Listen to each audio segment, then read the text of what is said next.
하나님 아버지, 저희들에게 복을 주셔서 거룩하시고 영광스러운 하나님을 예배하는 예배자로 세워주시고, 오늘도 저희들 마음 가운데 우리 하나님 아버지 뵙기를 소원하는 마음 주셔서 이렇게 함께 모여 주님 앞에 예배를 드립니다. 성령 하나님, 저희들 마음 가운데 사모하는 마음 주셔사오니 우리의 온 마음을 다하여서 잘 예배를 드릴 수 있도록 성령께서 저희들을 인도해 주시기를 간절히 바라고 우리 주 예수님 이름으로 기원드리옵나이다. 아멘.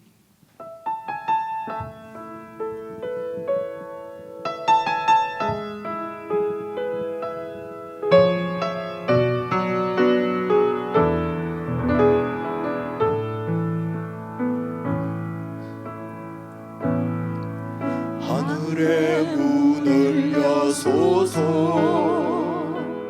이곳을 주목하소서. 주를 향한 노래가 꺼지지 않으니 하늘을 열고 보소서. 이곳에 임재하소서. 주님을 기다립니다.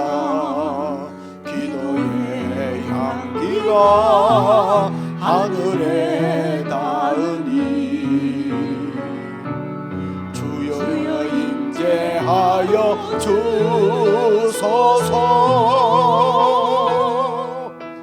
이곳에 오셔서 이곳에 앉으소서.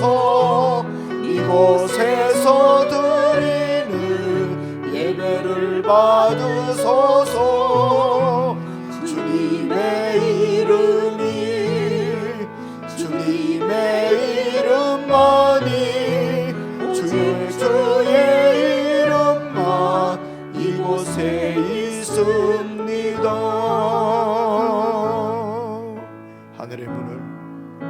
하늘의 문을 여소서. 이곳을 주목하소서. 주를 향한 노래가 꺼지지 않으니 하늘을 열고 보소서. 주님, 이곳에 임재하소서. 주님을 기다립니다. 기도의 향기가 하늘에 닿으니 주여 임재하여 주소서. 이곳에 오셔서 이곳에 앉으소서. 이곳에서 드리는 예배를 받으소서.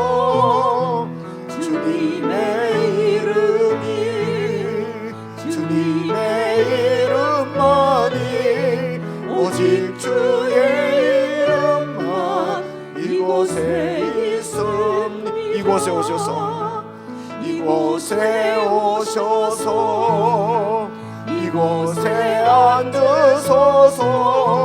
이곳에서 드리는 예배를 받으소서.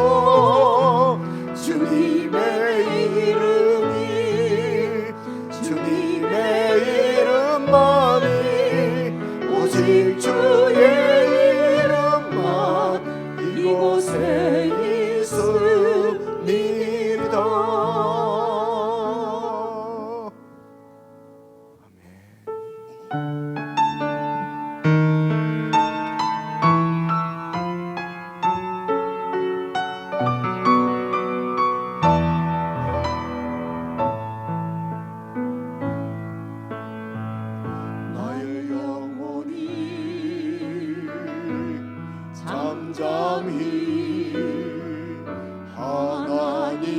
만바람이여 나의 구원이 그에게서 나는도다. 나의 영혼아 잠잠히 하나님을 바라라. 나의 영혼아 잠잠히 하나님만 바라라.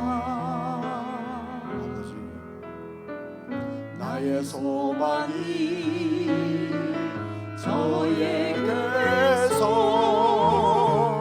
나는도다.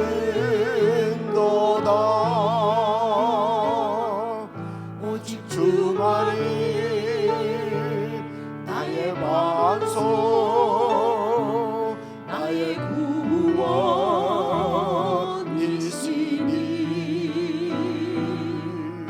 오직 주만이 나의 산성 내가 요동치 아니하리.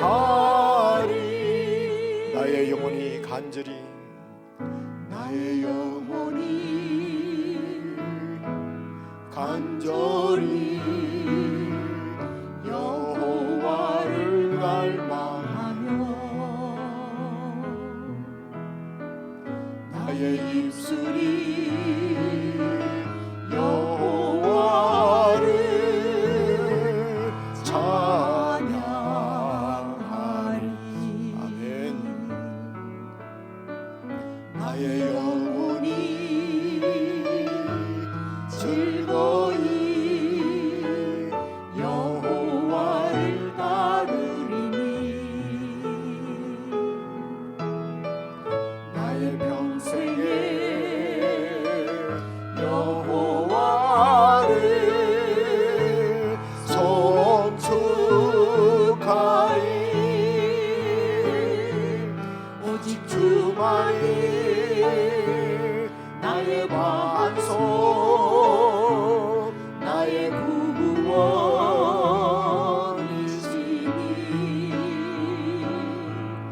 오직 주만이 나의 산성 내가 요동치 아니하리. 나의 구원 나의 영광 나의 구원 나의 영광 하나님께 있으니 내 힘의 반석과 피난처 되시네.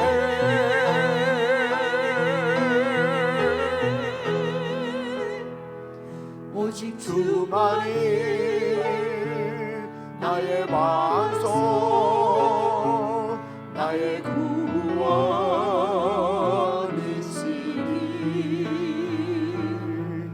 오직 주만이 나의 산성 내가 요동치 아니하. 오직 주만이 나의 반석 오직 주만이 나의 반석 나의 구원이시니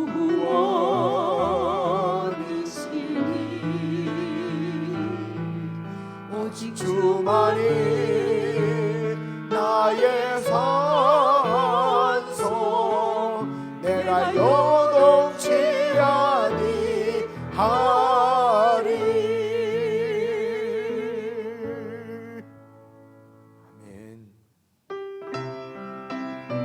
아무것도 염려하지 말고 오직 기도와 간구로 하라.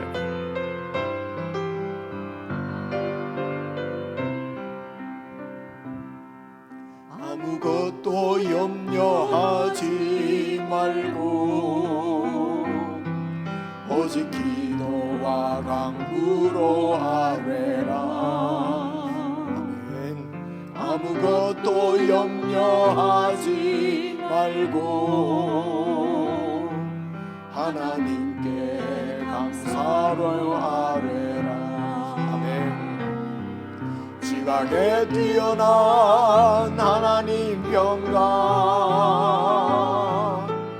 그리스도 안에서 임하리라. 지각에 뛰어난 하나님 평강 너희 맘과 생각을 지키시리라. 지각에 뛰어난 하나님의 평강 그리스도 안에서 임하리라. 지각에 뛰어난 하나님의 평강 너희 맘과 생각을 지키시리라. 아무것도 염려하지 말고 아무것도 염려하지 말고 오직 기도와 간구로 아뢰라. 아무것도 염려하지 말고 하나님께 감사로 아뢰라. 지각에 뛰어난 하나님 평강 그리스도 안에서 임하리라. 지각에 뛰어난 하나님 평강 너희 맘과 생각을 지키시리라. 지각에 뛰어난 하나님의 평강 그리스도 안에서 임하리라. 지각에 뛰어난 하나님의 평강 너희 맘과 생각을 지키시리. 지각에 뛰어난 하나님의 평강 지각에 뛰어난 하나님의 평강 그리스도 안에서 임하리라.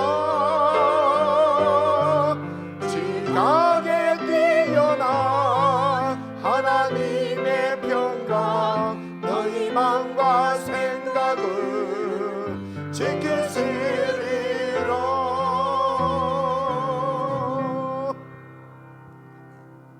우리 시간 합심해서 함께 기도를 드리십시다.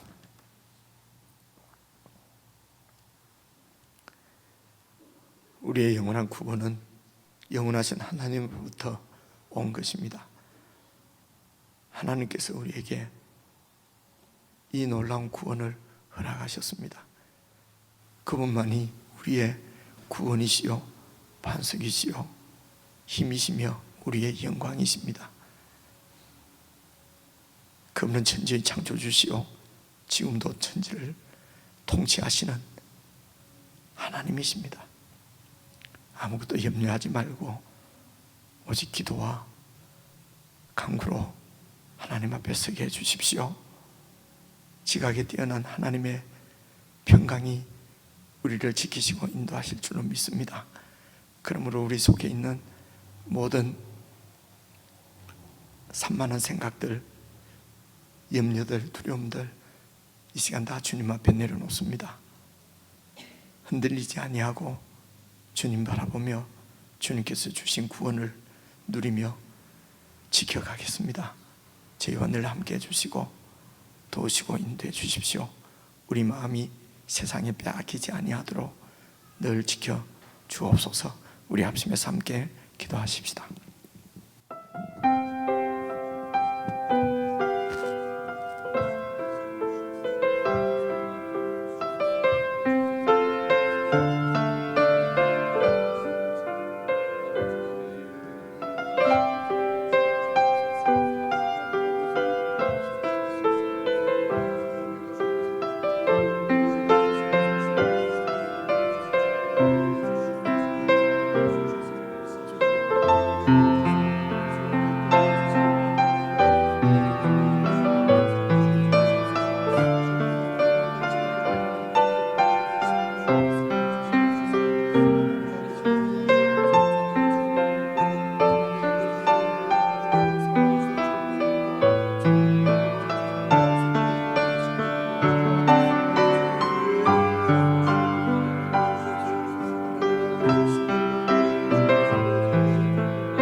하나님 아버지, 오늘도 저희들이 몸을 이루어서 하나님 앞에 나와 예배를 드리게 하시니 참으로 감사를 드립니다.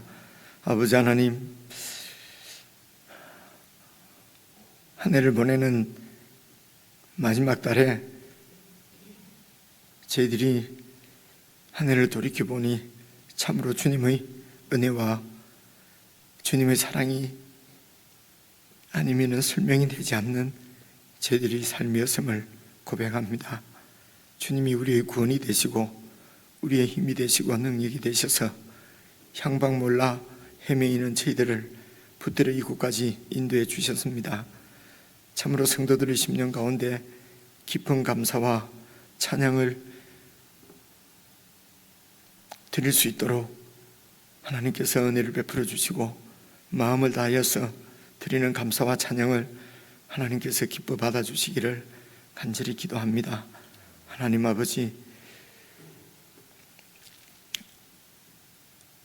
어렵고 힘든 일들도 있고 우리의 마음이 흔들릴 때도 있었지만 지각에 뛰어난 하나님의 평강이 우리를 붙들어 주시고 성령 하나님께서 우리를 인도하셔서 어떤 상황에서도 기도와 간구로 주님 앞에 나올 수 있도록 저희들을 붙들어 주셨음도 감사를 드립니다. 오늘도 귀한 종을 보내주셔서 주의 말씀을 듣게 하셔서온즉 하나님의 말씀을 잘 듣고 그 말씀을 온유함으로 받아 말씀이 우리 가운데 참으로 삶이 되어지고 우리의 성품과 인격이 되어질 수 있도록 성령 하나님께서 역사해 주시기를 간절히 바라고, 함께 참여하지 못한 각지 흩어져 있는 사랑하는 주의 백성들도 주님께서 긍휼히 여기시고 늘 몸 가운데서 머리이신 그리스도로부터 흘러나오는 하늘의 은혜를 늘 받아 누리며 그렇게 살아갈 수 있도록 성령 하나님께서 교회 가운데 온전히 교통해 주시기를 간절히 원하옵고 우리 주 예수 그리스도의 이름으로 기도드리옵나이다. 아멘.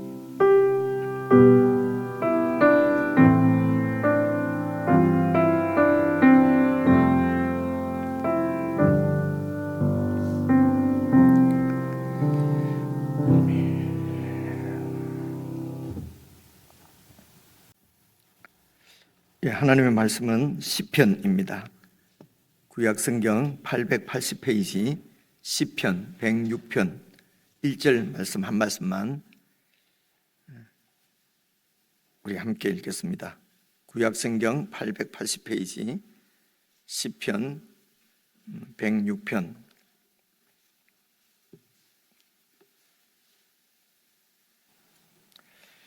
1절입니다. 우리 함께 읽으십시다. 시작.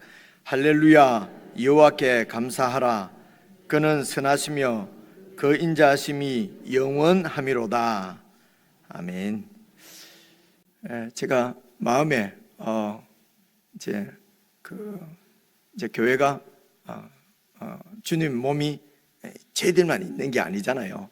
그래서 이제 조금 넓게 이렇게 하면은 우리 장류 지역에도 주님의 교회가 이렇게 여러 있고, 그리고 또 우리 교단에 속한 우리 여기 경남 지방에 속한 교회도 여러 있습니다. 그래서 마음은 이렇게 좀 교회 이런 그 공교회에 속해 있는 여러 목사님들 좀 이렇게 모셔서 말씀도 듣고 그렇게 서로 교류하면서 그렇게 지냈으면 하는 마음은 있었는데, 이제 목사님들이 다 당신 교회를 다 이렇게 목회를 하시니까 참 그게 잘 되지 않았어요. 그래서 뭐 주일에는 늘 여러분들이 제 설교만 듣게 되었는데, 그 올해도 좀 여러분들을 좀 모셔보려고 했는데 이게 갈수록 다들 바쁘세요. 그래서 여러분 뭐 늘 제 설교 들어주시느라고 감사하기도 하고 제 마음이 늘 그렇습니다. 그래 연말 가기 전에 우리 경남 지방에 소속돼 있는데 교회는 저기 안강에 있습니다. 그 경주 그 옆에 그게 안강 동부교회 우리 정재화 목사님이신데요. 여러분 제가 여러분들 나이하고 비슷하고 또 우리 최 목사님이 또 이제 빠른 90년대니까 80대고 그죠? 그리고 우리 이강호 목사님이 60년대 컸거든요. 그래서 70년대 목사님을 이번에 한번 모셨습니다. 그래서 우리 정재하 목사님 나오셔서 말씀 전해주실 때 우리가 말씀을 잘 은혜를 받을 수 있으면 좋겠습니다.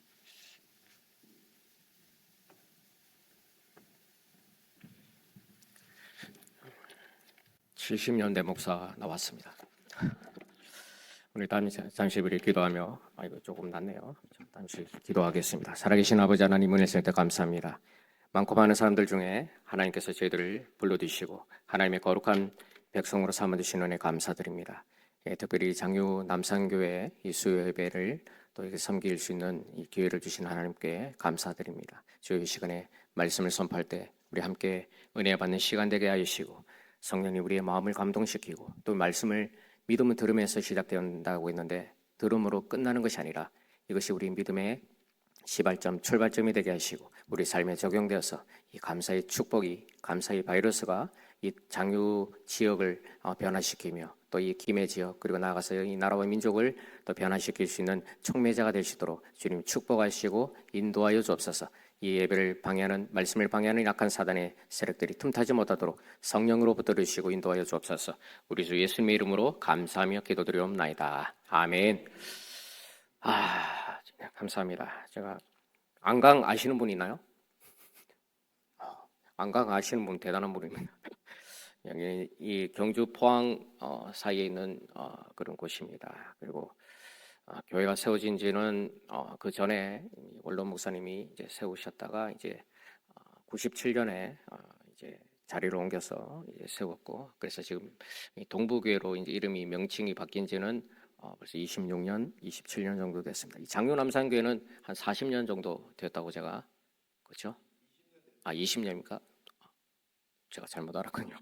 20년 정도 되었습니다. 여러분 아까도 이제 목사님이 소개하셨지만은 이게 훌륭한 목사님이십니다. 제가 이제 우리 지방의 경남 지방의 회장님으로 저는 이제 서기입니다만은 모시면서 정말 신앙적으로도 본받을 만한 분이시고 또 인간적으로도 정말 좋아하는 그런 선배로 제가 이제 계속 그 전에는 이제 뭐 같이 얼굴은 알았지만 이렇게 계속 이렇게 어울릴 그런 시간이 없었는데 이번에 이제 임원이 되고 이제 회장님이 되시고 우리 함께 이제 이 교회도 제가 사실은 여러 번 왔습니다. 여러분 없을 때 지방에도 여기서 하고 또 임원 회의도 여러 번 여기서 이제 사무실에서 했습니다만은 하여튼 여러분 반갑습니다. 수요 예배를 갑자기 저보고 설교를 해달라고 해서 저는 수요 예배가 저녁에만 있는 줄 알았습니다.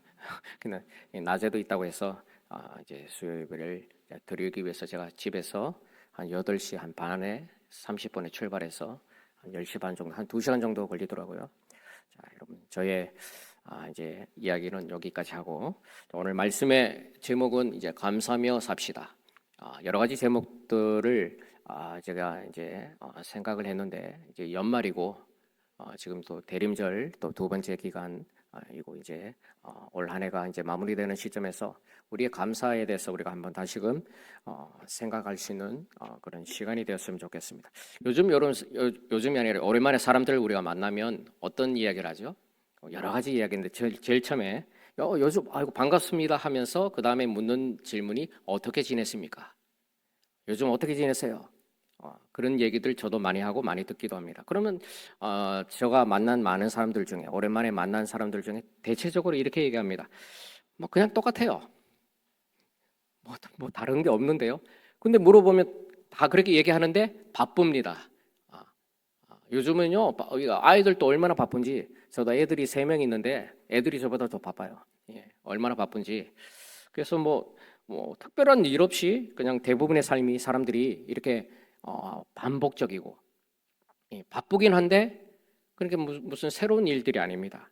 늘 똑같은 일들을 반복합니다. 회사에 가면 또 같은 일들을 반복하고 이 목회자도 이제 설교를 끝나고 주일 예배, 수요 예배, 이제 뭐 새벽 예배 이렇게 드리고 난 다음에 끝나면은 이제 월요일이 되면은 조금 이제 자유함이 있죠. 조금 이제 쉬는 그런 시간이 있습니다만은 그 외에는 또 이제 설교를 준비해야 되고 또 신방하고 목회하고 또 내년 또 12월이니까 또 내년도 목회 계획 뭐 이미 끝났습니다만은 이제 11월, 10월 되면 이제 준비를 해야 되고 이런 일들이 끊임없이 이어지고 있습니다. 자, 일상적인 그래서 얘기를 들어보면 무미건조합니다. 뭐 그렇게 뭐 감사하고 좋고 뭐 이런 일들이 없는 것 같아요. 그런데 우리가 감사의 생활을 하시는 분들을 보게 되면 그 일상생활 우리가 말하는 아무것도 아닌 그런 일상적인 일이 얼마나 감사한지 모릅니다. 저희 교회는 제일 연세가 많으신 분이 출석하신 분이 우리 한국 나이로 그러니까 만으로 말고 우리 나이로 93, 93입니다.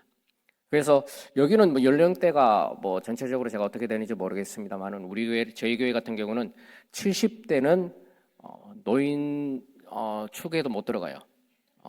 혼납니다. 70대 보니까 밥 식사하고 보면은 70대 어르신이 그 80대, 90대 어르신한테 커피 나르고 있어요. 쟁반에다가 커피 나르고 있고. 그러니 60대, 50대는 뭐 할 말 없겠죠.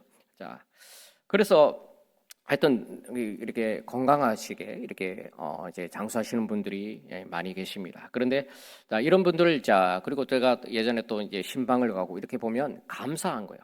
왜 감사하죠? 자고 일어나면 보통 우리는 젊은 사람들은 자고 일어나면 벌써 또 하루가 시작됐네.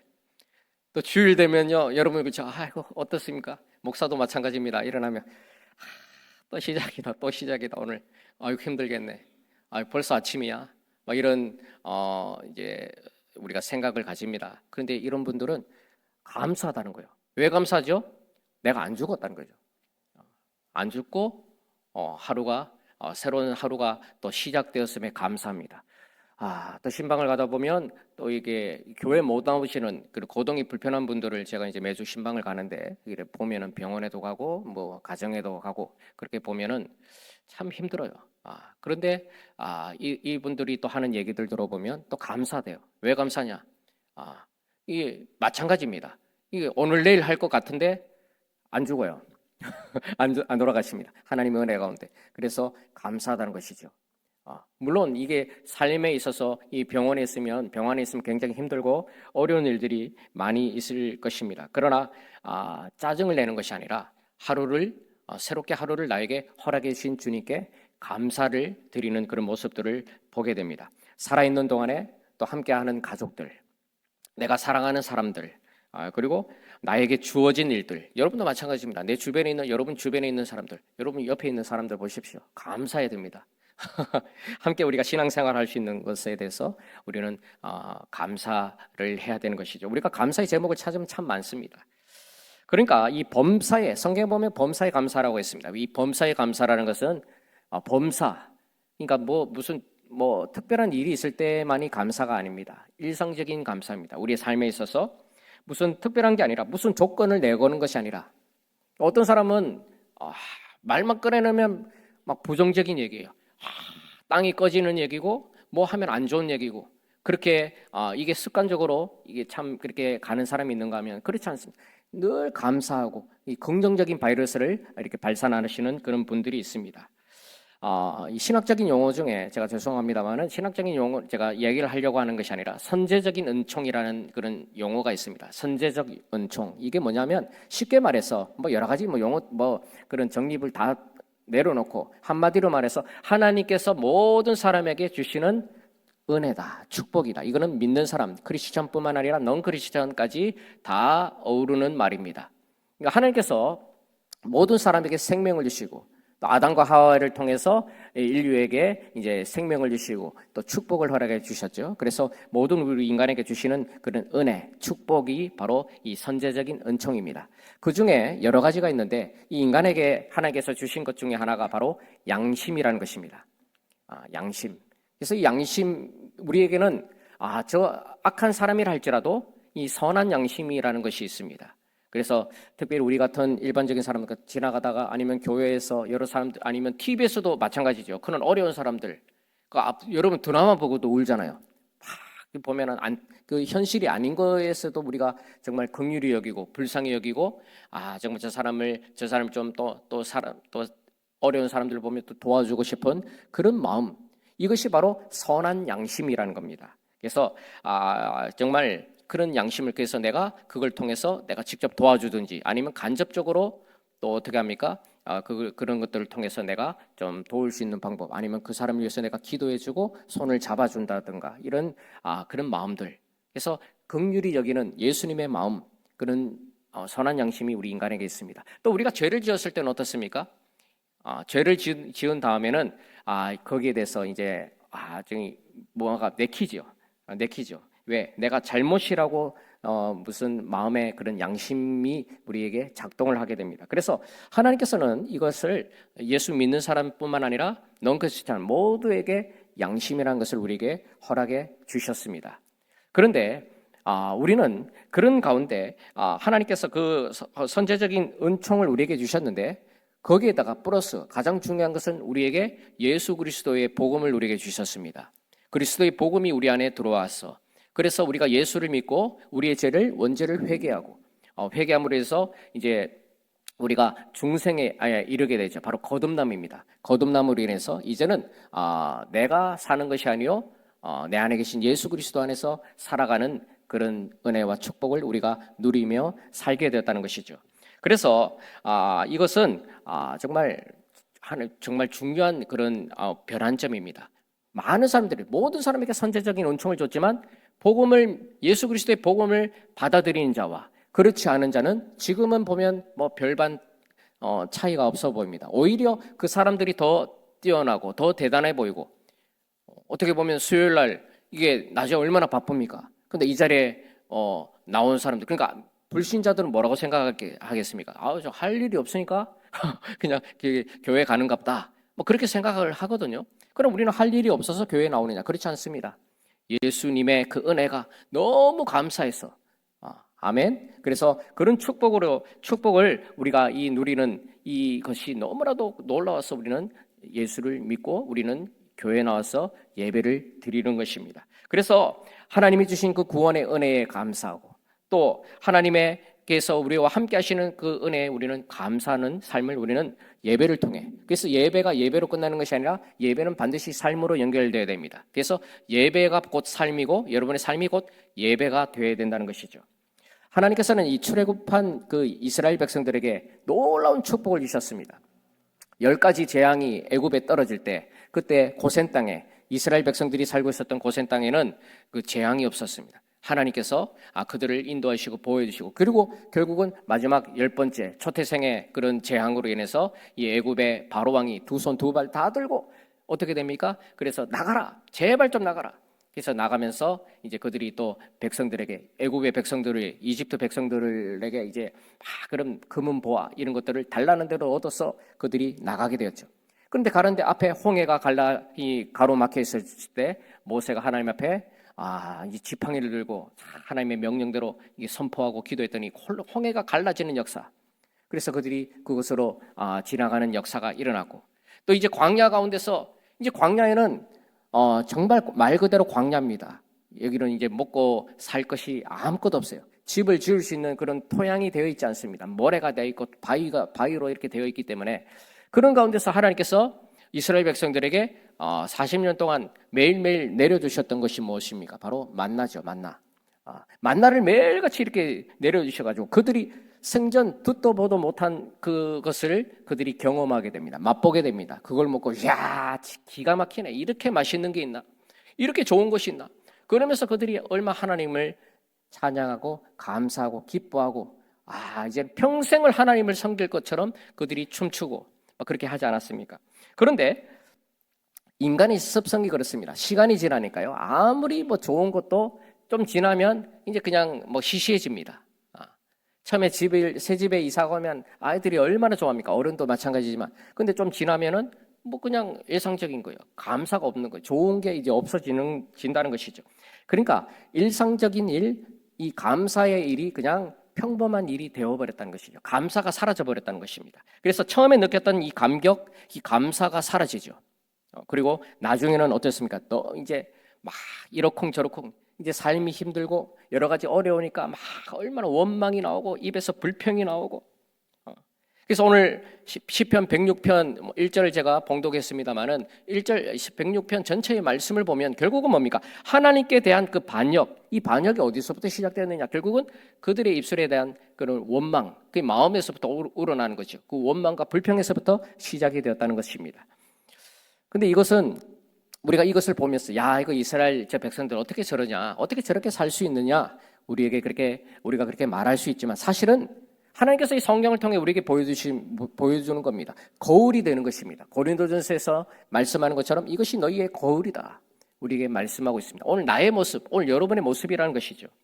우리에게 주신 일상에 대해서 감사하지 못하면, 평범한 것에서 내가 감사하지 못하면 범사에는 절대로 우리가 감사할 수가 없습니다.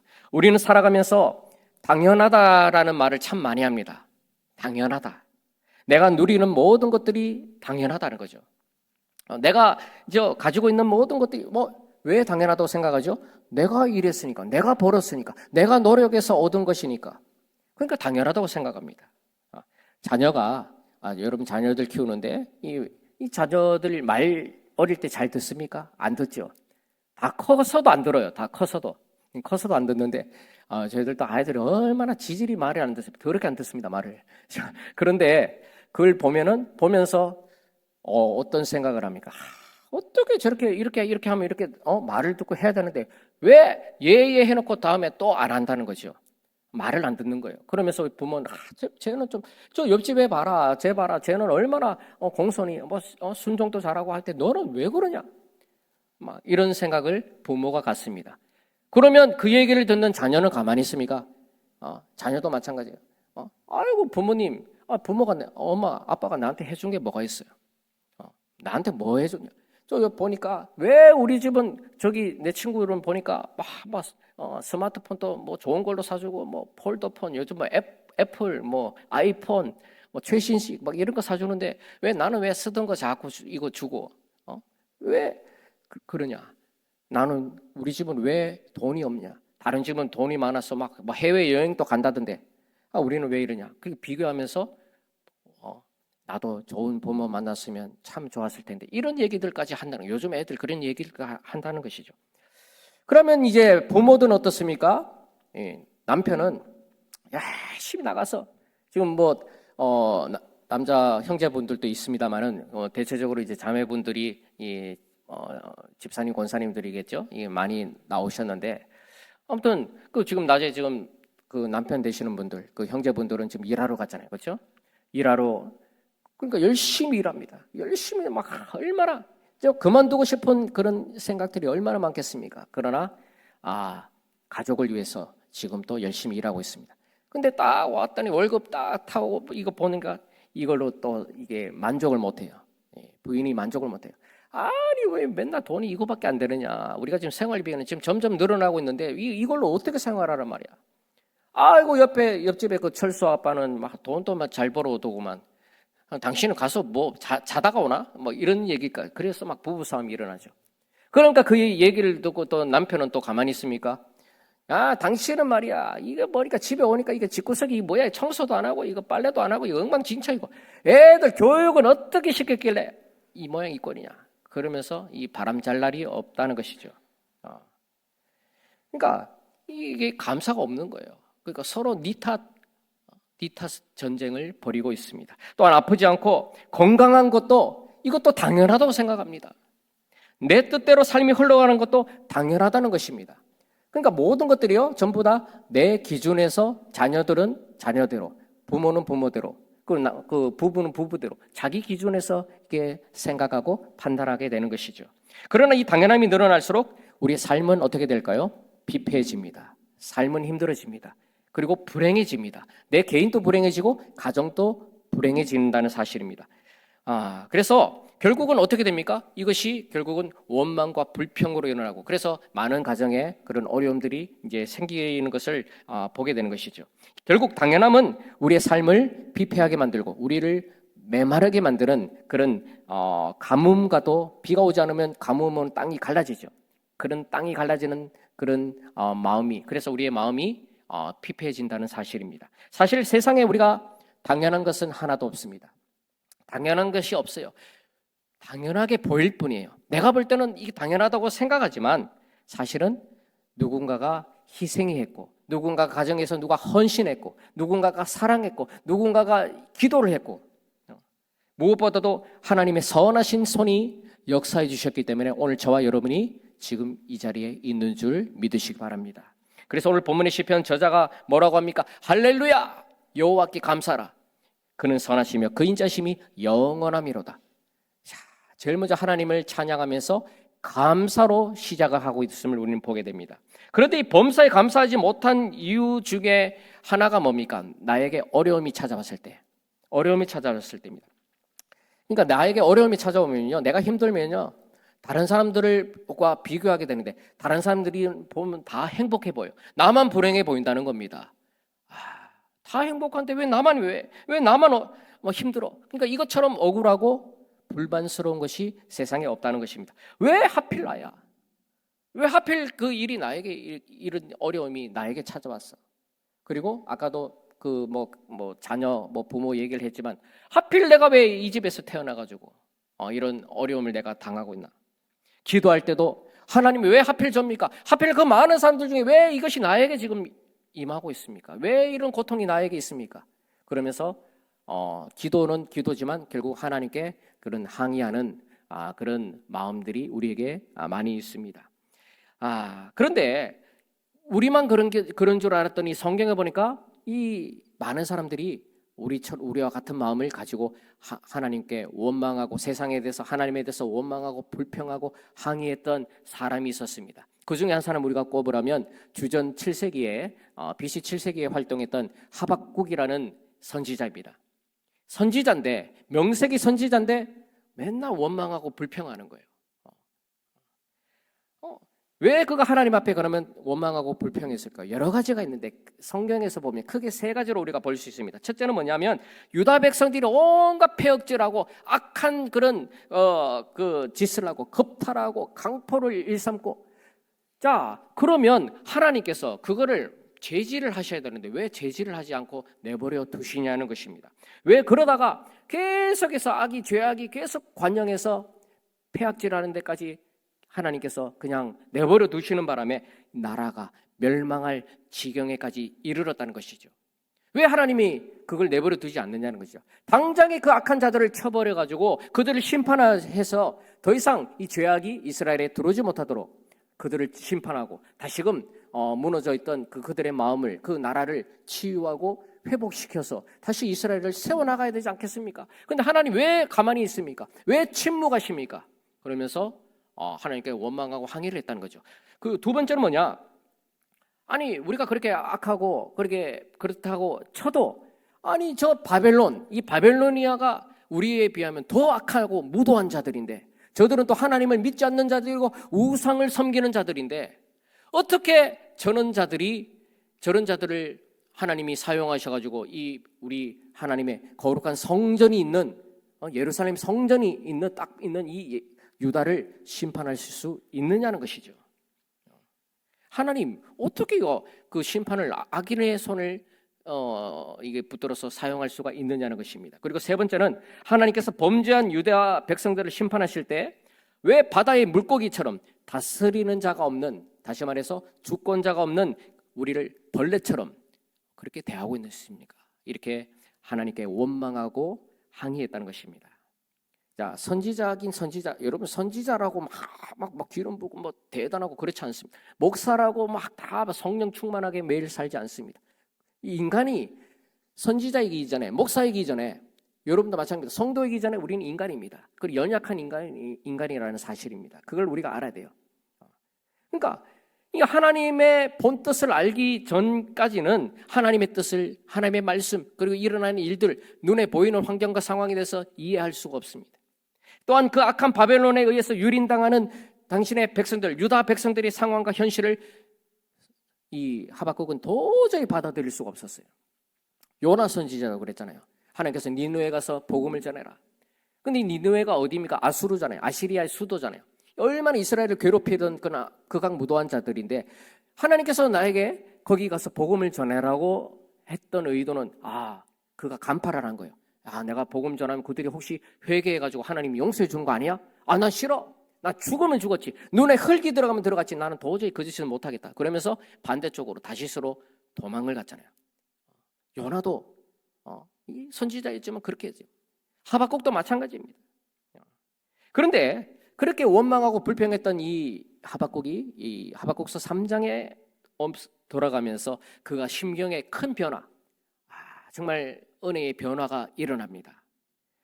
없으며 뭐 3장 16절 이하에 보니까 이것이 몇 번이나 나오느냐면 5번이나 나옵니다.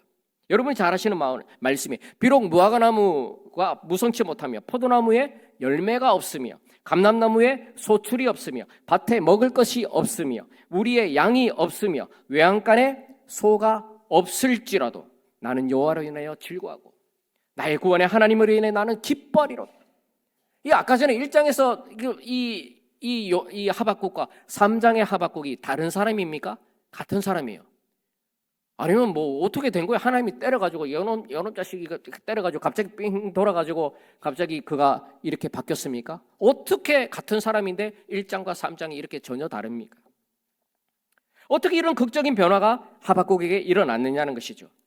그것은요, 그가 하나님의 말씀을 들으면서부터 믿음을 들으면서부터 시작된다고 했습니다. 하나님의 말씀을 들으면서 그가 변화가 일어났습니다. 회개가 일어났습니다. 듣긴 듣죠. 하나님은 늘 말씀하고 예배 시간에도 여러분 앉아 있습니다. 하나님의 말씀, 설교의 말씀을 듣기는 다 듣습니다. 그러나 어떤 사람은 그 말씀을 귀로만 듣는 사람, 그걸 한 귀로 듣고 한 귀로 흘러 나갈 수밖에 없어요. 예배 시간이 끝나면 내가 무슨 말씀을 들었는지 전혀 기억할 수가 없는, 그냥 귀로 듣고 끝나버리는 사람이 있는가 하면 하나님의 그 은혜에 감사하면서 사모하면서 갈망하면서 그 말씀을 듣는 사람은 그 말씀이 귀로만 들어가는 것이 아니라 우리의 심령을 골수를 통해서 심령으로 들어갑니다. 그러니까 우리 말씀을 골수를 쪼개는 말씀이 되는 거예요. 그리고 우리 심령의 생수의 강이 되는 말씀이라는 것입니다. 이 하박국이 처음에는 귀로만 들었어요. 그러니까 하나님의 말씀이 그냥 잔소리로만 들리는 겁니다. 말 그대로 설교로만 들리는 거예요. 우리가 보통 설교라고는 하지만 세상 사람들이 막 잔소리하면 또 설교하네 그러죠. 우리가 설교를 설교로 듣는 게 아니에요. 하나님의 말씀으로 우리가 받아들여야 되는 것입니다. 이 하나님의 사랑과 깊으신 뜻을 하나님의 말씀을 우리가 들으면서부터 우리 심령 듣는다는 것은 우리 심령에 하나님의 말씀이 들어가면서부터 변화가 일어나는 거예요. 그전에는 하박국이 그렇게 하지 못했거든요. 보이는 환경과 상황은 이러한데 하나님은 자꾸 뭐라 하니까 잔소리만 듣고 왜 자꾸 불만이 일어나고 자꾸 튀어나가려고 하나님과 대항을 하려고 하는 그런 죄된 마음이 그에게 있었다는 것이죠. 그런데 하나님의 말씀을 그가 정말 잠잠히 우리가 묵상하는 것은요, 눈 감고 이래 자는 게 아니에요. 어떤 사람은 묵상하라 하니까 잠자고 있어요. 그러면 제가 이제 설교할 때 아이고 우리 어르신들 또 입힌 들어가셨네 농담 삼아 그렇게 얘기하는데 잠자는 게 아니에요. 그러니까 이게 기도라는 것은요, 우리가 뜨겁게 기도하는 그런 기도가 있고 묵상 기도라는 것이 있습니다. 근데 묵도는요, 기본적으로 묵상 기도는 정말 우리가 뜨겁게 기도하고 하나님에 대한 체험과 사모한 마음이 있는 사람이 묵상 기도가 잘 됩니다. 그렇지 않은 사람은 그냥 기도합시다 하면 그냥 이래 있어요. 오늘 끝나고 점심 뭐 먹지, 뭐 반찬이 뭐 있나, 뭐 이런 것만 생각하거든요. 아무 생각이 없든지. 자, 근데 이 하박국이 하나님을 온전히 인격적으로 체험하면서부터 하나님의 말씀이 그 안에 들어가기 시작하면서 잠잠히 하나님만 바라보았더니 이 역사, 성령이 그에게 임했다는 것입니다. 역사가 변화가 일어났다는 것입니다. 애굽을 탈출한 이스라엘 백성들이 홍해 앞에 이르렀을 때 뒤에 누가 쫓아옵니까? 이 바로가 다시 아직도 정신을 못 차리고 이 애굽의 최정예 군대를 추려가지고 그들을 쫓아옵니다. 말발굽 소리가 막 땅을 진동합니다. 그러니까 이게 이스라엘 백성들이 가다가 앞에는 홍해가 막혀 있죠. 뒤에 보니까 말발굽 소리가 들리고 병거 소리가 들리고 군사들이 막 오는 소리가 들립니다. 아이고 큰일 났다. 이제 우리는 다 죽었다. 그러면서 이제 그들의 특기가 뭐죠? 원망하는 거.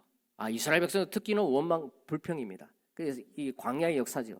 그러면서 어찌하여 우리를 이곳으로 데리고 와가지고 우리를 여기서 죽이려고 하느냐? 우리가 매장지가 없어서 아니 그래도 애굽에는 죽으면 그래도 뭐 무덤이라도 있는데 여기는 죽으면 그냥 아무것도 없어요. 그냥 막 모래에다가 하든지 뭐 그냥 홍해 바다에 그냥 수장돼서 죽는 것밖에 없습니다. 왜 우리를 여기로 데리고 와가지고 아이고 자기들이 막 우리 살려달라고 구원해달라고 얼마나 하나님 앞에 부르짖었습니까? 그래서 하나님이 모세를 보내줘서 그들을 구원해 주었더니 뒤에 군사들이 애굽이 군사들이 쫓아온다는 그 이유로 그 감사가 그 은혜를 다 잊어버리고 원망이 불평이 그들에게 쓴뿌리처럼 올라왔다는 것이죠. 왜 우리를 여기서 죽이려고 하느냐? 돌아가자. 차라리 평생 애굽의 종으로 사는 것이 더 좋을 것이다. 그리고 이스라엘 백성들은 이뿐만 아니라 40년 동안 늘 뭐만 있으면 뭐 하나님 탓, 모세 탓, 원망, 불평 그러면서 이제 막 모세가 막 타이르고 그러니까 이제 돌로 쳐 죽이려고까지 했습니다. 이것이요, 이 원망과 불평이 결국은 불신앙의 전형적인 형태입니다. 이때 모세가 뭐라고 말하냐면 여호와께서 너희를 위하여 싸우시리니 너희는 가만히 있을지니라. 하나님께서 역사하시니까 너희는 가만히 있을지니라. 여러분 이 말씀을 오해하면 안 됩니다. 성경 어떤 사람은요 이거 보고 아니면 교회에서 막 사역하고 아유 좀 열심히 합시다. 아니 이 말씀 출애굽기 14장 14절 말씀에 하나님이 가만히 있으라고 했잖아. 내가 다 한다고 하는데 왜 자꾸 나한테 자꾸 이래라 저래라 시킵니까? 막 그러잖아요. 여러분 이 말씀을 오해하면 안 됩니다. 네가 감히 하나님의 말씀에 토를 달아? 하나님이 하라고 해야지. 너 살고 싶으면 입 다물고 있어. 가만히 있어. 여러분 이런 말일까요? 절대로 아닙니다. 또한 아무것도 하지 말고 그냥 가만히 손 놓고 있으라는 그런 말일까요? 그 말도 아닙니다. 가만히 있으라는 말은 그게 아니에요. 오히려 이거는요 적극적인 믿음의 행위를 가리킵니다. 적극적이에요. 소극적인 게 아니라 이건 적극적이에요. 무엇을 적극적으로 하느냐 하면 인간의 나의 수단과 방법을 다 내려놓고 오직 하나님을 잠잠히 바라보고 기도하고 하나님의 뜻을 우리가 기도하는 가운데 열심히 우리가 일하는 가운데 기다리는 것입니다. 하나님의 뜻을 우리가 받아들이는 것입니다. 하나님에게 선하신 뜻과 계획이 있음을 알고 그것을 믿고 내 힘과 능력으로 뭔가 하려고 했던 것, 내 의지대로 다 하려고 했던 것을 다 내려놓고 원망과 불평을 멈추고 하나님께서 일하실 수 있도록 여러분 믿고 기도하는 가운데 기다려라. 이게 모세가 이스라엘 백성들에게 했던 메시지입니다. 우리가 살고 있는 이 시대는요 죄악이 얼마나 관영합니까? 그래서 소돔과 고모라 그때보다 지금이 더 악한 시대라고 사람들은 얘기해요. 우리도 그걸 느끼고 있습니다. 악인들이 득세하고 있습니다. 그래서 이런 시대에 사람들은 세 부류로 나눠지게 됩니다. 어떤 이들은 그들과 동조합니다. 세상에서 성공하기 위해서는 나도 그렇게 살아야지. 야, 저 사람도 거짓말하는데 나도 거짓말해야지. 상관한테 이렇게 뭐 뇌물도 주고 막 이렇게 굽신거리면 좋아하고 그리고 막 승진도 하는데 그러니까 나도 거기 따라가야지. 그런 사람이 있습니다. 또 그런 시대 가운데 또 한 부류는 어떤 사람이냐면 이제 비관하고 자포자기하는 사람. 열심히 했는데 예전에는 자수성가를 했어요. 많은 사람들이 자수성가하고 지금 뭐 그룹 회장들 보면 초창기 회장들 보면 전부 자수성가한 사람들입니다. 뭐 정조영 회장도 그렇고 뭐 이병철 회장도 그렇고 다 그렇잖아요. 지금은 이제 뭐 2세, 3세, 뭐 4세들이 이제 경영을 하고 있습니다만은 그러나 이제 그런 것들을 그건 그 시대인데 요즘은 정말 그렇게 되기 어렵습니다. 자수성가하기가 너무나도 어렵습니다. 그러니까 아무리 노력해도 여러분 요즘 젊은 청년들이 취직이 안 되는 거예요. 취직이 안 돼요. 열심히 노력해도 취직은 했는데 승진이 안 됩니다. 또 사업하시는 분들 정말 얼마나 열심히 했는데 결국은 남는 것은 빚밖에 없어요. 그래서 많은 사람들이 얼마나 이 극단적인 선택을 하고 있습니까? 그래서 이거 해도 안 돼. 이래도 저래도 안 돼. 그러니까 막 주저앉고 포기하고 막 될 대로 되라 이렇게 살아가는 사람이 있습니다. 또 어떤 사람들은 이런 사회를 어떻게 가만히 둘 수 있느냐. 내가 뿌리 뽑겠다. 내가 뿌리 뽑겠다. 투쟁하면서 머리에 띠매고 막 소리를 지르고 지금 또 막 국회에 아니면은 뭐 영산청사에 어디에 가면 막 그런 사람들 뭐 있습니다. 그래서 막 투쟁하고 아니면 집단적으로 이렇게 하는 사람들이 많이 있어요. 그러면 우리 성도들은 어떻게 해야 되는가? 오늘 저와 여러분은 어떻게 살아야 됩니까? 투쟁하며 살아야 됩니까? 아니면 뭐 자포자기하며 살아야 됩니까? 아니면 지금 예배 때려치우고 거기 쫓아가야 됩니까? 현실이 아무리 힘들고 어려워도 여러분 우리가 기본을 지켜야 됩니다. 원망과 불평. 이 성경에 보니까 원망하고 불평하고 절망하면 결국 이 하나님의 영이 떠나더라고요. 성령이 떠나버린다는 거죠. 그럼 악한 영이 우리를 지배하게 되는 거예요. 그래서 정말 우리가 죄된 그런 자리에 서게 되고 그런 행동을 하게 되고 그런 마음을 우리가 품게 되는 것입니다. 그럴 때일수록 우리는 하나님 앞에 무릎을 꿇어야 됩니다. 하나님의 뜻이 무엇인지를 우리는 찾아야 됩니다. 기도하며 말씀을 통해 우리는, 그리고 설교를 통해 우리는 말씀을, 그 메시지를 우리는 건져내야 되는 것입니다. 그러면 내 삶의 주인이 내가 아니다. 내가 주인인 줄 알았더니 내가 아니라 하나님이심을 여러분 깨닫게 되는 거예요. 그러면 이제는 내 뜻이 아니라 하나님의 뜻, 하나님의 영광, 하나님의 나라와 의를 구하라고 했어요. 그래서 처음에는 기도할 때, 초신자들은 처음에 기도할 때 주시옵소서 맨날 이 기도만 하는 거예요. 그런데 하나님의 은혜를 받고 난 다음에는 예수님께서 뭐라고 할까? 먼저 그의 나라와 의를 구하라. 먼저 하나님의 나라를 구하는 거예요. 나를 구하는 것이 아니라 먼저 하나님의 뜻을 구하는 것이고, 나의 유익보다 다른 사람의 유익. 고린도전서에 보면 그 고린도 교회에 그런 분란 여러 가지가 있잖아요. 그 중에 하나가 바로 이제 그런 것들, 이제 뭐 우상의 제물을 먹는 문제에 대해서 제가 요즘 이제 수요 예배 고린도전서 강해를 하고 있습니다만은 그런 문제, 여러 문제들이 있어요. 근데 결국은 바울이 하는 말은 뭐 이게 정답이다, 저게 정답이다 이렇게 말하기보다는 먼저 이거 그렇게 하는 것이, 그 제물을 먹고 그렇게 하는 것이 하나님의 영광이 되는 것이냐, 아니면 그걸 통해서 사람들에게, 불신자들에게 욕을 얻어먹는 행동이라면 그것이 나는 자유롭지만 그러나 그것은 하지 않는 것이 유익하다라는 것을 이제 성경에서 말씀하고, 여자들이 뭐 머리에 지금은 쓰지 않습니다. 가톨릭은 쓰고 있죠. 머리에 뭐 두건 뭐죠? 그 너울 같은 거 쓰고 있습니다만은 고린도 시대에는 막 그런 걸 썼거든요. 안 쓰는 사람들은, 그런 창녀들 이런 사람들이 안 쓰고, 그렇기 때문에 이걸 안 쓰고 나는 예수를 믿어서 나는 자유로운데 이걸 나는 쓸 필요 없다 하고, 그건 내 자유입니다.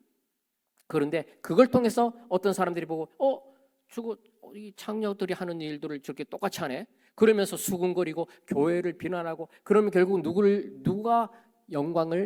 영광이 깎이는 것입니까? 예수 그리스도의 영광이 깎여버리는 것입니다. 그러면 이것은 하나님의 영광을 드러내지 못하는 행위. 그래서 바울이 말하는 것은 무엇을 하든지 하나님의 영광을, 먹든지 마시든지 무엇을 하든지 하나님의 영광을 위해서 하라. 그리고 나의 유익을 먼저 구하지 말고 다른 사람의 유익, 형제의 유익, 자매의 유익을, 그리고 다른 사람의 유익을 먼저 구하라고 우리에게 말씀하고 있는 것이죠.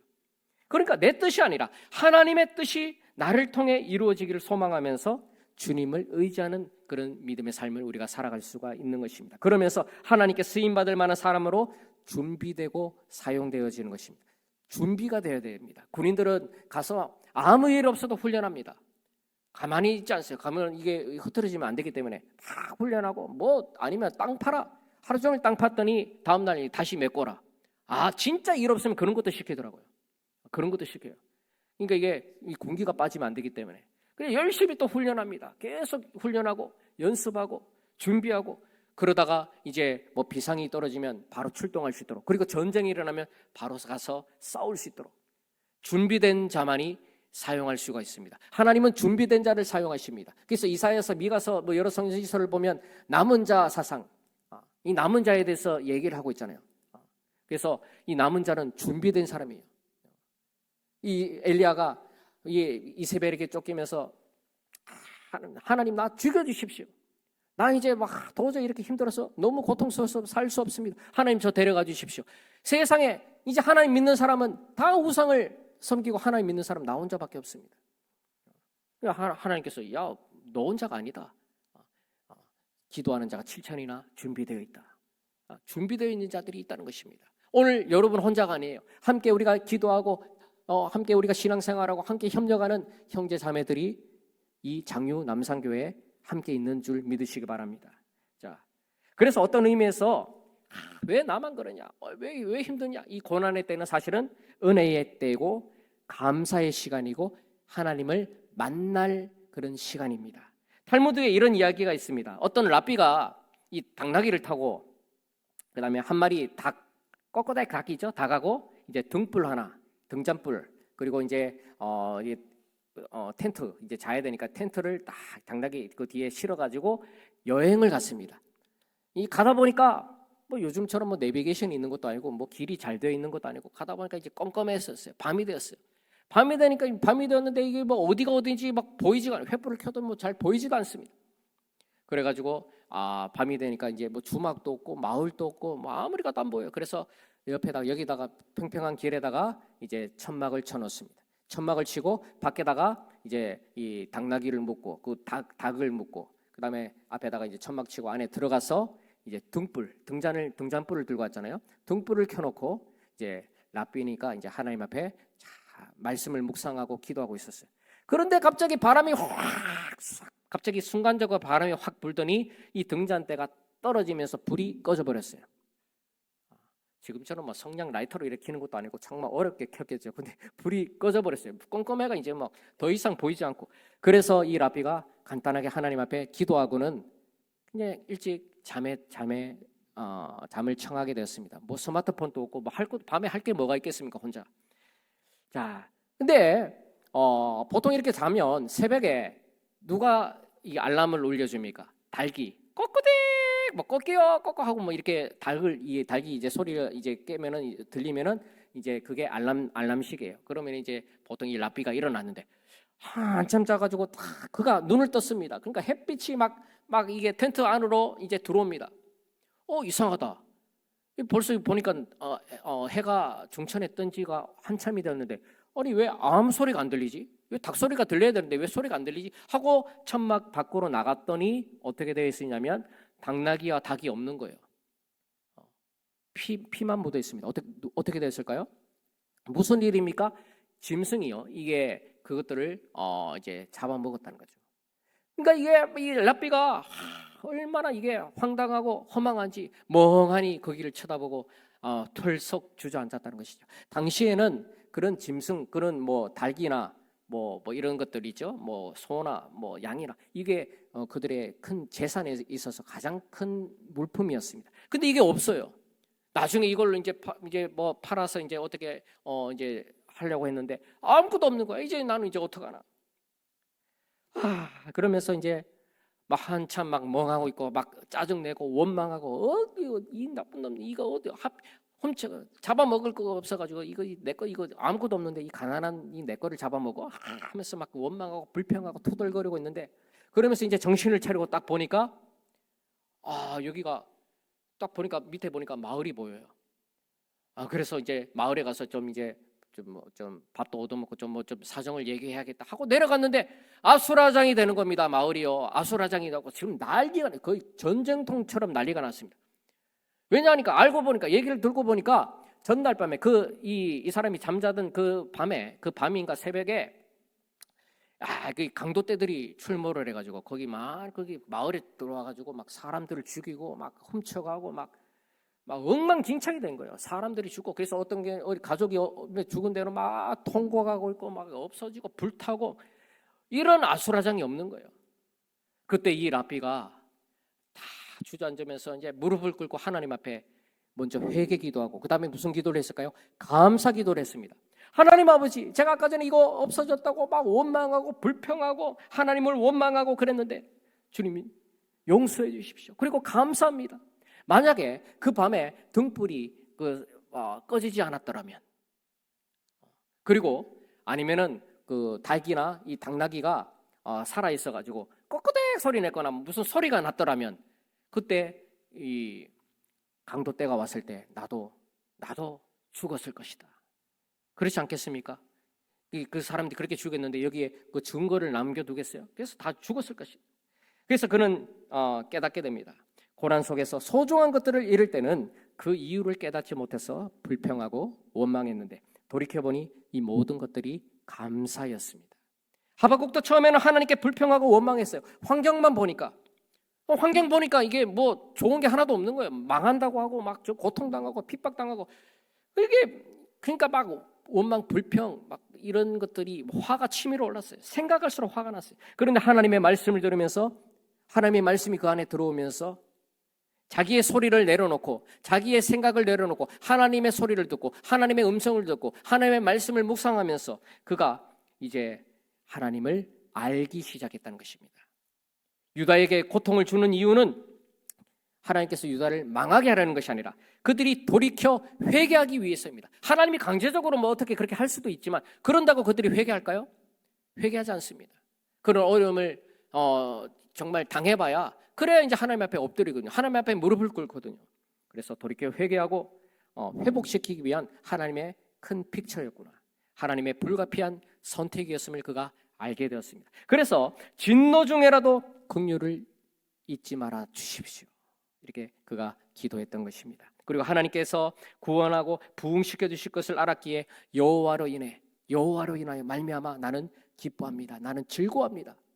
원망투성이었던 그 사람이 이제 감사와 기쁨이 그에게 들어왔다는 것이죠. 이 전광이라는 목사님의 평생 감사라는 책에 이런 내용이 있습니다. 제가 읽어드릴게요. 감사는 제로에서 시작하는 것이다. 제로에서 출발하면 감사하지 못할 것이 없다. 늦은 밤 잠자리에 들 때 생명을 주님께 반납하면 아침에 생명을 다시 되돌려 받는 기쁨과 감사로 하루를 시작할 수 있다. 자, 여기서 제가 좀 감명받은 그 문구가 우리가 잠자리에 들 때 우리의 생명을 하나님께 우리는 잠잘 때 우리의 생명을 하나님께 반납하는 겁니다. 하나님이 부르시면 가는 거예요. 근데 오늘 우리가 일어났다는 것은 하나님께서 우리에게 또 다른 생명을 우리에게 주셨다는 겁니다. 그래서 여러분 나왔잖아요. 안 죽었으니까 나왔잖아요. 그렇죠? 하나님께서 우리에게 생명을 주신 겁니다. 이처럼 우리도 감사할 수 있는 조건을 찾기보다도 하나님께 모든 것을 내려놓고 하나님 한 분만으로 그분만으로 우리가 감사할 수 있는 그런 삶을 우리는 살아야 될 줄 믿습니다. 그리고 며칠 지난 한 주간 주일 후에 3일 동안 여러분 살아오면서 어떻게 감사의 생활을 하셨습니까? 감사가 많았습니까? 아니면 불평이나 원망이 많았습니까? 어떤 분들은 원망과 불평으로 가득 차 있는 사람이 있는가 하면 얼굴 표정부터가 이게 불만이에요. 딱 보면 그냥 불만적인 표정인 사람이 있습니다. 딱 보면 생긴 것 자체가 그런 게 일어나자마자 이게 뭐 무슨 말을 못해요. 이런 사람한테는. 근데 어떤 분들은 하나님께 감사하는 사람, 얼굴이 환해지는 사람이 있습니다. 근데 이것은 감사한 일과 불평한 일이 뭐 따로 나눠져 있기 때문에 야, 이 사람은 감사한 일이 많으니까 감사하겠지. 이 사람은 뭐가 힘드니까 늘 원망하고 불평하겠지. 그런데 또 보면 그렇지가 않아요. 힘들고 어려운 가운데서도 하나님께 찬양하고 감사하고 눈물로 흘리고 기도하고 찬양하고 또 다른 사람을 섬기고 긍휼히 구제하고 이런 사람들이 있다는 것입니다. 모든 것을 다 갖춰도 감사할 줄 모르는 사람이 있어요. 만족할 줄 모르는 사람도 있다는 것입니다. 자, 우리에게 숨쉴 공기를 주시고 우리에게 일용할 양식을 주시고 가족을 주시고 교회와 믿음의 공동체를 오늘 저와 여러분에게 허락해 주신 하나님, 그리고 직장을 주시고 어떻게 보면 너무나도 평범한 것들이죠. 뭐 우리만 그러나? 나만 그러나? 다른 사람도 다 그러는데 그러나 이게 없으면 오늘 우리가 없습니다. 그렇죠? 또 나라가 없으면 내가 있습니까? 나라가 없으면 내가 없는 거예요. 주권이 없으면 우리나라가 일제 36년 동안 이게 주권이 없을 때도 얼마나 천덕꾸러기였습니까? 이스라엘은 2000년 동안 나라를 잃어버리면서 가는 곳마다 고통을 당했습니다. 그리고 히틀러 제2차 세계대전 때 히틀러에 의해서 가스실에 들어가고 그래서 결국 600만 명이 이 죽임을 당하는 게 나라가 없기 때문에요. 그렇게 죽여도 즉계 심판을 그냥 죽여도 나라가 있으면 국가가 있으면 니들 왜 우리 죽여 해서 국가가 가만두지 않습니다. 근데 나라가 없으니까 주권이 없으니까 그냥 당할 수밖에 없는 거예요. 여러분 우리가 여기 있는 것 우리가 이 나라가 있고 여러분의 가족이 있고 직장이 있고 교회가 있고 어떻게 보면 당연하다고 생각하지만 당연한 것이 아닙니다. 하나님의 은혜인 줄 믿습니다. 여러분 예배 마치고 나가실 때 서로 우리가 감사의 인사를 나누십시오. 당신이 내 옆에 앉아주시니 많은 자리가 빈 자리도 많이 있음에도 불구하고 내 옆에 앉아주심이 감사합니다. 함께 교회 공동체를 이루어가면서 또 나를 위해 또 기도해 주심을 감사합니다. 어쨌거나 오늘 이 자리에 나오심을 감사합니다. 여러분 내가 경험하는 어떤 고난보다 더 큰 하나님의 은혜가 여러분이 감사 속에서 감사의 고백 속에서 우리는 입술로 선포하지만 하나님은 그걸 들으시고 여러분에게 갑절로 부어주신다는 사실입니다. 여러분 다니엘 보세요. 이 다니엘의 인생은 참 처음에 험난했습니다.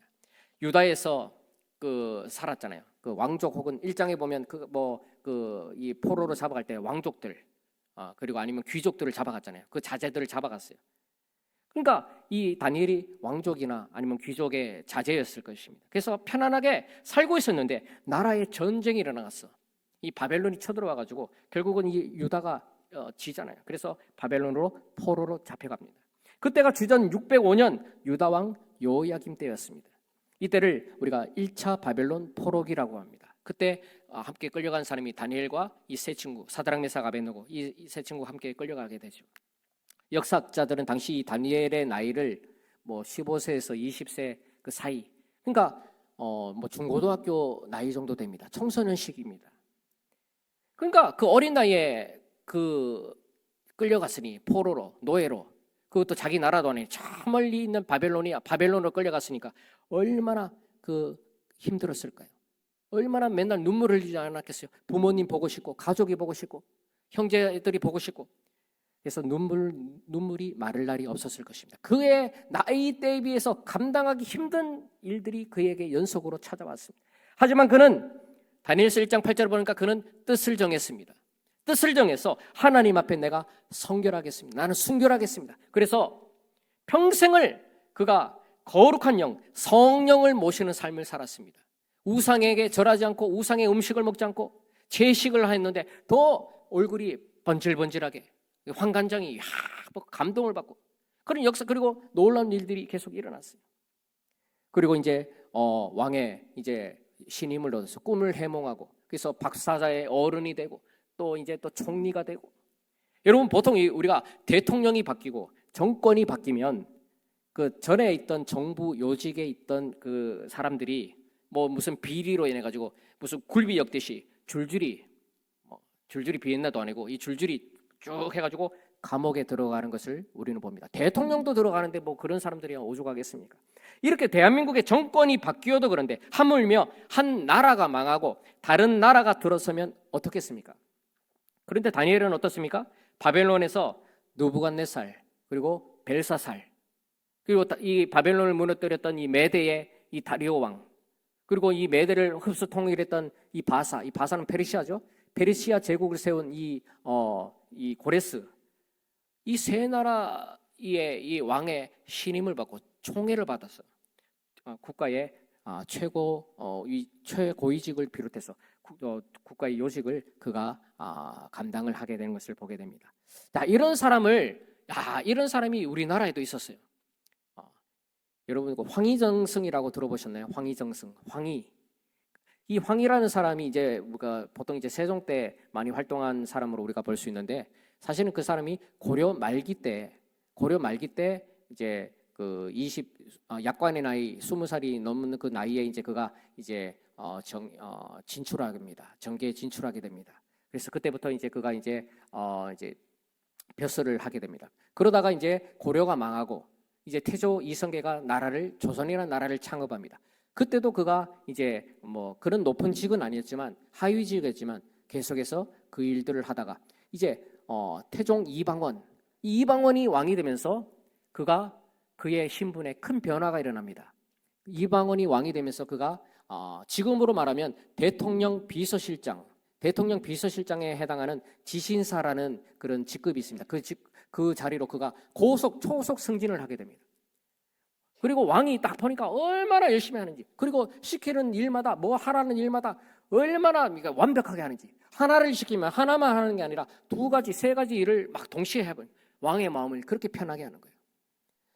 그러니까 이 다니엘도 그렇지만 이 황희도 마찬가지예요. 그렇게 막 이게 잘 나가고 막 갑자기 높은 직급이 있고 왕의 옆에 있고 총애를 받고 그러니까 시기하는 사람들이 있어요. 시기하는 사람들이 있습니다.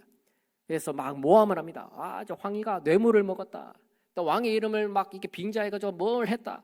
그러면서 막 온 조정이 시끄러웠어요. 그때 이방원이 어떤 결정을 내렸냐면 태종이 딱 대신들을 불러놓고 이 황희를 모함한 사람이 누구냐? 그 사람을 끌어내서 그 사람을 그 요직에서 파해버렸습니다. 그만큼 황희를 신임을 했다는 거죠. 그리고 그의 아들인 세종 때에 이르러서 그가 정말 대단한, 여러분 우리나라도 보면 그 장관들이 있잖아요. 보면은 뭐 무슨 장관 보통 이제 뭐 한 가지를 하잖아요. 많이 해봤자 뭐 나중에 사임하고 또 다른 장관이 2번 하는 경우도 있지만 대부분은 이제 하나밖에 하지 못합니다. 근데 이 황이라는 사람은요, 지금으로 말하면 뭐 국방부 장관, 법무부 장관, 행정자치부 장관, 기획재정부 장관, 뭐 무슨 장관 다 했어요, 이 사람이. 그 형조판서, 공조판서, 뭐 무슨 뭐 병조판서, 이거를 모든 이것을, 이게 전무후무한 일이에요. 이거 세종이 신임을 했어. 그러다가 또 승진해서 이제 정승이 됩니다. 좌의정이 되고 우의정이 되고, 좌의정과 우의정은 지금으로 말하면 부총리급에 해당합니다. 그런데 또 승진합니다. 영의정에 올라갑니다. 영의정은 지금으로 말하면 총리입니다. 국무총리에 해당하는 영의정에 올라가요. 근데 그의 나이가 60이 넘은 나이에 그 영의정에 올라갔거든요. 그러니까 요즘은 이제 아까 전에 뭐 80, 90, 뭐 100세 시대지만 당시 조선 시대는 평균 수명이 40대였습니다. 근데 이 사람이 이제 60이 넘어가지고 이제 아이고 힘들잖아요. 그러니까 왕에게 찾아가가지고, 왕이시여, 아이고 내 몸이 너무 힘들어서 더 이상 못하겠습니다. 저를 이제 파면해 주십시오. 저는 이제 낙향하겠습니다. 그런데 세종은요, 이 사람을 놔줄 생각이 없어요. 너무 잘하니까. 아이고 다리가 아프고 허리가 아프다고요? 여봐라, 의자와 지팡이를 가져오느라. 그래서 다른 대신들은 다 서 있는데 혼자, 이 왕 외에는 어떻게 왕 앞에서 앉을 수가 없잖아요. 근데 의자를 갖다 놓고 지팡이를 갖다 놓고, 특별히 여기 앞에 딱 무슨 세자도 아니고요, 그 앞에 자리를 만들었고, 여기 앉으면 될 것 아니냐. 그리고 일을 해라. 그래서 지금 같으면 막 아이고 뭐 안 되겠죠, 힘들겠죠, 어렵겠죠, 고용노동부에 막 신고하겠습니다, 막 그러고 난리 나겠는데, 그때는 뭐 왕의 명령이 절대적이니까 그렇게 하다가 또 몇 년이 지났어요. 아이고 왕이시여, 나를 더 이상 못하겠습니다. 귀가 이제는 안 들립니다. 왕이시여, 귀가 들려야 뭐 일을 하는데, 너 귀가 안 들리냐? 딱 보니까 너 정신은 멀쩡하지 않느냐? 계속해라. 그래서 70대도 일을 하고, 그러다가 뭐 나중에는 막 또 부모님이 또 돌아가셨어요. 어머니가 돌아가시면 예전에는 이제 3년상을 치릅니다. 그러면 이제 그 공직에서 또 나이도 많고, 그래서 이제 저는 3년상을 치해야 되니까 저를 제가 하직하겠으니 윤호하여 주옵소서. 하도 그러니까 윤호를 했습니다. 그래서 내려가가지고 이제 3년상을 치르는데요. 3년상을 그 부모가 돌아가시면 3년 동안 그 앞에서, 무덤 앞에서 뭐 텐트 쳐놓고 막 그렇게 이렇게 생활을 했잖아요. 고기도 먹지 않았어요. 부모님이 돌아가시는데 어떻게 내가 그런 걸 먹을 어떻게 내가 편히 잘 수 있느냐. 그런데 뭐 한 1년이 지났으니까, 좀 지났는데 세종이 또 사람을 보냅니다. 보내면서 고기를 보내요. 아니, 어머니가 돌아가시는데 어떻게 제가 고기를 먹을 수 있습니까? 저 지금 3년상인 거 모릅니까?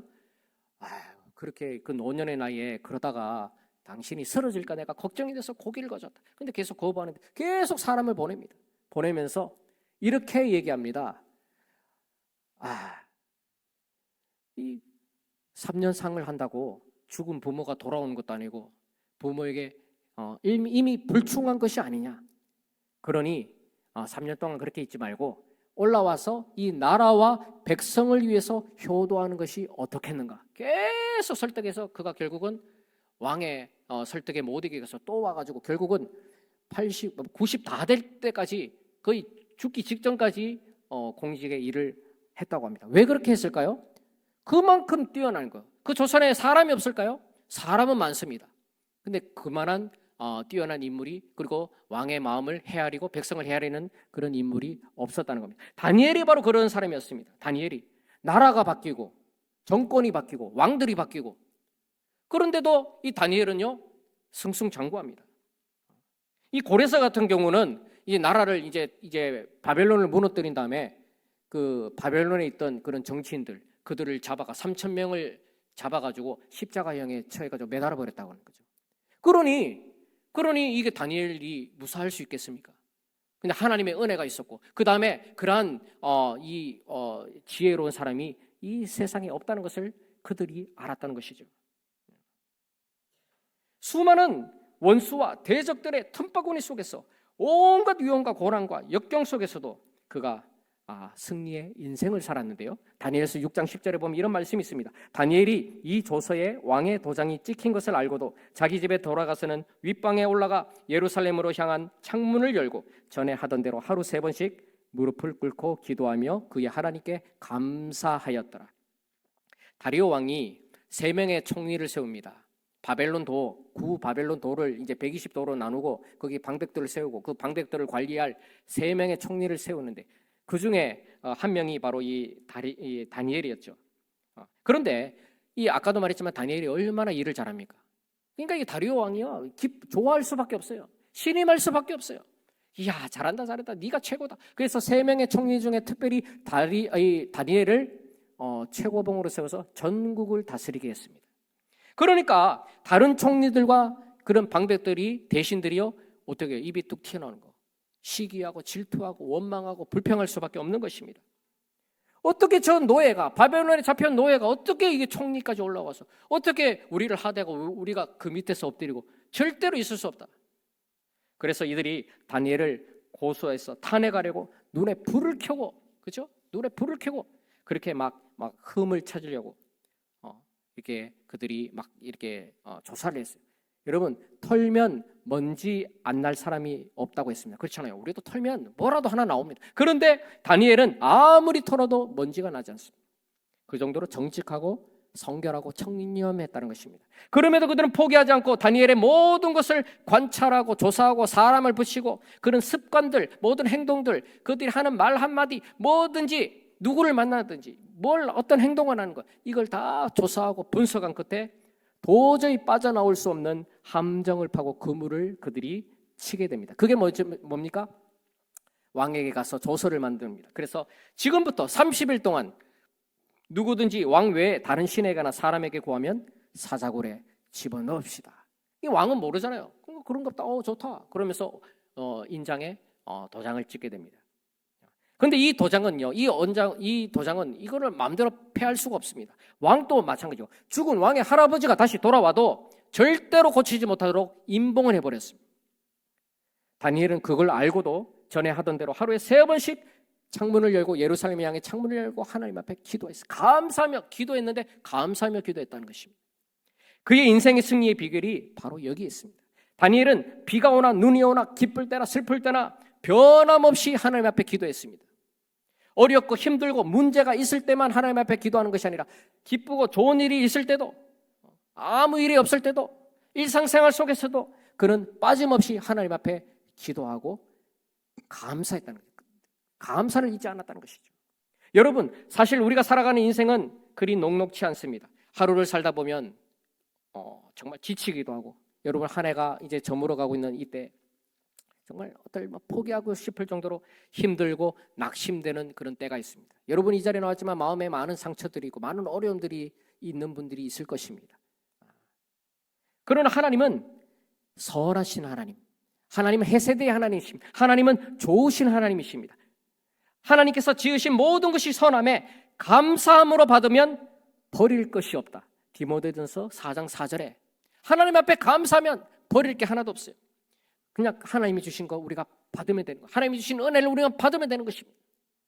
그래서 하나님의 성품을 알면 우리는 오늘에 감사하고 또 우리의 인생의 마지막이 찾아와도 근심하고 걱정하고 두려워하는 것이 아니라 오히려 하나님의 나라를 기대하는 것입니다. 기대하고 우리가 마지막에 주님 오실 때 마라나타 주 예수여 어서 오시옵소서 이렇게 우리가 준비하고 주님을 신랑 되신 주님을 언제인지는 모르지만 우리는 맞이할 수 있다는 것입니다. 올 한 해를 돌아볼 때 여러 가지로 힘들고 어려운 일들 다사다난한 한 해였지만 그럴수록 우리는 적극적으로 우리는 감사의 제목을 찾아야 합니다. 하나님께 감사하시고 기뻐하시고 긍정적인 마인드를 우리가 가지고 나가야 됩니다. 여러분 원망과 불평은요 마귀를 사탄을 끌어들이는 초청장입니다. 감사는 하나님을 모셔드리는 초청장입니다. 또한 하나님의 도우심과 축복을 받는 통로라는 사실을 여러분 기억하십시오. 그리고 감사하면 여러분 예전에 웃음 전도사 해가지고 이상구 박사 그다음에 고 황소환 박사 웃으면 엔돌핀이 오고 막 그런다고 했잖아요. 그리고 우리가 감사하면요 그냥 하하하 웃어도 그런 게 오는데 엔돌핀 다이로핀 이런 게 온다고 하는데 감사하면요 이거와는 비교할 수 없는 거예요. 영원히 마셔도 목마르지 않는 생수를 주님께서 우리에게 흘려주시는 거예요. 그것은 우리 안에서 밖으로 터쳐나가야 돼요. 안에서 우리에게 들어오는 것은요 그냥 소멸됩니다. 없어집니다. 근데 하나님의 말씀은 우리 안에 들어와서 소멸되지 않습니다. 우리에게 그 생수를 이루고 강가를 이루고, 그래서 이것이 흘러나가는 거예요. 흘러나가는 것입니다. 여러분의 입술을 통해, 여러분의 삶을 통해 이것이 바로 축복의 통로입니다. 여러분을 통해 다른 사람으로 흘러나가는 거예요. 감사가 흘러나가는 것입니다. 시편 100편 4절에 감사함으로 그의 문에 들어가며 찬송함으로 그의 궁정에 들어간다고 했습니다. 여러분, 감사할 때요 천국 문이 열립니다. 하나님께 감사할 때 공정의 천국에 우리가 들어간다는 거예요. 그 천국 문이 열려서 우리가 그곳으로 들어가게 되는 것입니다. 그러니 매일 우리가 순간순간 우리가 감사합시다. 아멘. 하늘의 영광을 체험하는 감격으로 여러분 남은 인생, 그리고 올 한 해 남은 시간뿐만 아니라 남은 인생 동안 하나님께서 주어진 그 인생을 우리가 하나님께 믿고 맡김으로, 감사함으로 여러분의 삶에 승리하시고 주님께서 주신 사명도 기쁘게 잘 감당할 수 있는 저와 여러분들 될 수 있기를 주의 이름으로 축원드립니다. 기도하겠습니다. 아버지 하나님, 오늘 본문 우리에게 감사하는 삶을 살라고 우리에게 말씀하고 있습니다. 비록 우리가 현실은 감사할 수 있는 그런 환경이 아닙니다. 그런 상황이 아닙니다. 그런 정말 건덕기가 하나도 없습니다. 그러나 오늘 본문에서 정말 이 보았듯이, 우리가 살펴보았듯이 정말 이 감사의 제목을 늘 찾게 하시고, 하나님께서 나에게 생명을 주시고 오늘 또 우리에게 새 생명을 허락해 주시는 은혜 감사하고, 우리에게 살아갈 수 있는 그런 일들과 그런 사람들을 붙여주시고 또 주님의 말씀을 듣게 하심을 저희들 늘 감사하게 하여 주옵소서. 그래서 이 감사가 우리 안에 정말 이 바이러스가 되어서, 이 축복의 바이러스가 되어서 우리의 삶에 아버지와 통치자 되시는, 인도자 되시는 예수 그리스도를 따라 그 주님을 바라보며 그 주님과 함께 승리하는 복된 인생 다 되시도록 주님 인도하시고 축복하여 주시옵소서. 우리 주 예수님의 이름으로 기도드리옵나이다. 아멘. 우리 주님 가르친 기도 함께 드리겠습니다. 하늘에 계신 우리 아버지여, 이름이 거룩히 여김을 받으시오며 나라의 임하옵시며 뜻이 하늘에서 이룬 것 같이 땅에서도 이루어지이다. 오늘날 우리에게 일용할 양식을 주옵시고 우리가 우리에게 죄 지은 자를 사하여 준 것 같이 우리 죄를 사하여 주옵시고 우리를 시험에 들게 하지 마옵시고 다만 악에서 구하옵소서. 대개 나라와 군세와 영광이 아버지께 영원히 있사옵나이다. 아멘.